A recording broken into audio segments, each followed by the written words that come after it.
sejahtera, terima kasih karena menonton channel Nazilin Unity. Rupa-rupanya ini sebab nilai ringgit merosot, yaitu OPR rendah. OPR rendah adalah penyebab utama nilai ringgit merosot. Tapi bila kerajaan meningkatkan OPR untuk menyelamatkan nilai ringgit Malaysia, ramai juga yang meroyan di luar sana, khususnya penyokong Perikatan Nasional Walaun.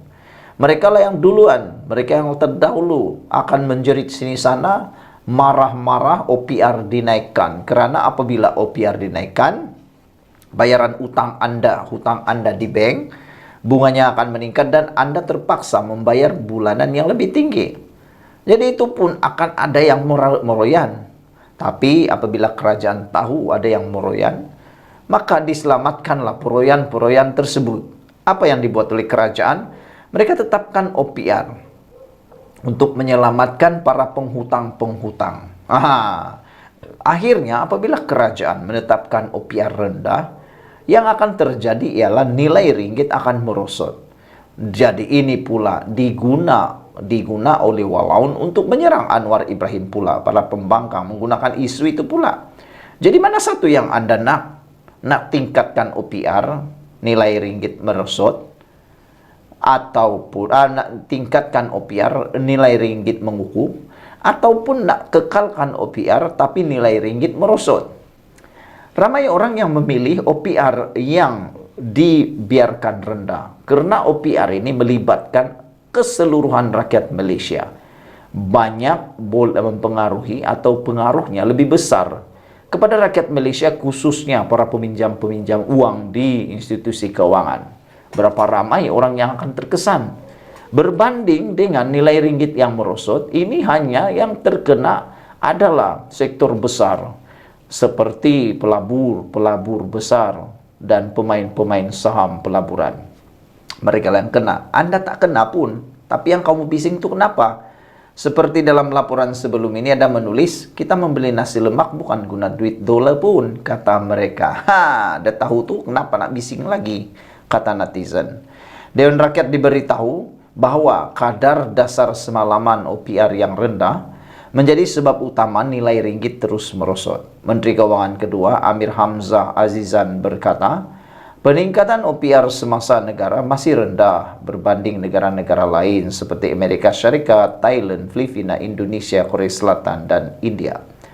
Sejak Mac 2022, Bank Pusat Amerika Syarikat telah menaikkan kadar faedah dengan mendadak dan agresif yang mulanya berada dalam julat 0 hingga 0,2%, telah pun dinaikkan sebanyak 525 mata asas kepada julat 5,25 hingga 5,50% dalam tempoh 16 bulan. Pada masa yang sama, kadar dasar utama negara serantau seperti Thailand, Filipina, Indonesia, Korea, dan India turut menyaksikan peningkatan sebanyak 200 ke 450 mata asas. Peningkatan OPR Malaysia pula hanyalah sebanyak 125 mata asas daripada 1,75% ke 3,00% bagi tempo yang sama. Peningkatan OPR yang lebih rendah berbanding negara-negara lain boleh dikatakan sebab utama nilai ringgit menurun berbanding negara-negara tersebut, katanya. Jauh sekali nilai ringgit OPR, nilai ringgit merosot ini disebabkan oleh Anwar Ibrahim. Itu langsung tak ada kena-mena. Apalagi kalau dikata kerana pembangkang tak diberikan peruntukan. Yang ini lagi lah lucu. Apabila ada ahli parlimen kata pelaburan negara merosot kerana pembangkang tidak diberikan peruntukan, yang itu menjadi lauk kepada netizen, khususnya kerajaan, penyokong kerajaan. Kata mereka, apa kaitan pembangkang tidak diberikan peruntukan dengan nilai pelaburan? Lagi pula kata mereka, mana ada nilai pelaburan merosot? Anwar Ibrahim mencatatkan pelaburan yang meningkat paling tertinggi dalam sejarah. Jadi tiada kena mengena dengan apa yang dinyatakan oleh ahli parlimen PAS tersebut. Katanya perbezaan, menurut laporan ini, perbezaan ketara dalam kadar faedah dengan Amerika Syarikat itu, yaitu sebanyak 250 mata ini, misalnya mendorong pelabur asing untuk mengalihkan modal keluar dari pasaran domestik ke pasaran yang memberikan pulangan lebih tinggi. Dia berkata demikian ketika menjawab soalan Lim Guan Eng, Bagan PH, yang bertanya faktor-faktor yang menyebabkan penurunan nilai ringgit. Menurutnya, sekiranya OPR dinaikkan untuk mengukuhkan ekonomi atau ringgit, ekonomi negara akan terkesan. Ekonomi negara akan terkesan serta berbagai pihak terbeban dengan peminjam perlu membayar kadar faedah yang lebih tinggi. Lihat betapa pintarnya Anwar menangani masalah kejatuhan nilai ringgit ini. Anwar Ibrahim memilih rakyat. Dia tak pilih bank. Kalau dia pilih tingkatkan OPR, itu menyelamatkan, itu dapat memberikan kerugian kepada rakyat. Itu memberikan kerugian kepada rakyat kerana terbeban dengan peminjam yang membayar kadar faedah lebih tinggi untuk hutang mereka.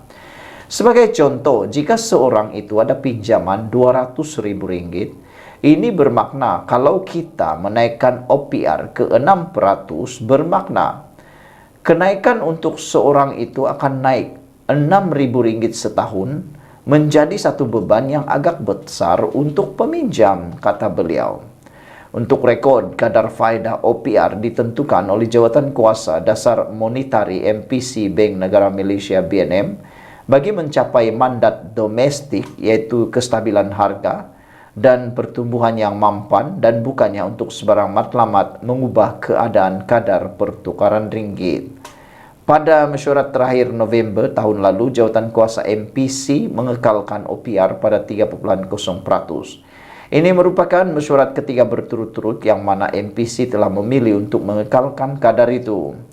Bank Negara Malaysia menjelaskan pada tahap OPR semasa, pendirian dasar monetari kekal menyokong ekonomi serta konsisten dengan penilaian semasa mengenai inflasi dan prospek pertumbuhan. Selain itu, Amir berkata pengukuhan dalam dolar Amerika Syarikat dan ketidaktentuan pertumbuhan ekonomi China juga antara faktor mempengaruhi kejatuhan nilai ringgit. Katanya faktor ini turut memberi kesan kepada mata wang serantau lain.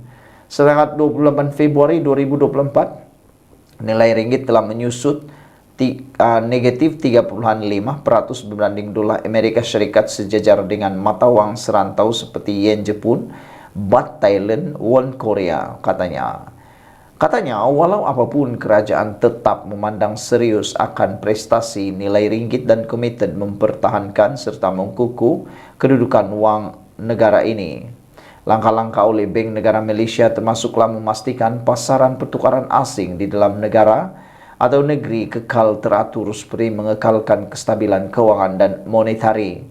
Bank negara juga akan terus memantau pasaran keuangan dan mengambil langkah perlu termasuk campur tangan dalam pasaran pertukaran asing untuk membendung pergerakan mata wang yang berlebihan. Selain itu, Bank Negara Malaysia turut memantau pertukaran hasil ekspor kepada ringgit oleh syarikat pengekspor selain meneruskan usaha menggalakkan penggunaan wang tempatan untuk penyelesaian ekspor bagi mengurangkan kebergantungan terhadap pergerakan dolar Amerika Syarikat. Tambahnya, kerajaan juga yakin ringgit akan menunjukkan prestasi yang lebih baik pada tahun ini. Saudara-saudara sekalian, itulah dia penerangan yang amat panjang lebar dan berguna untuk kita semua. Sekian dulu Malaysia kita punya, kita jaga sama-sama cintai Malaysiaku. Bye-bye.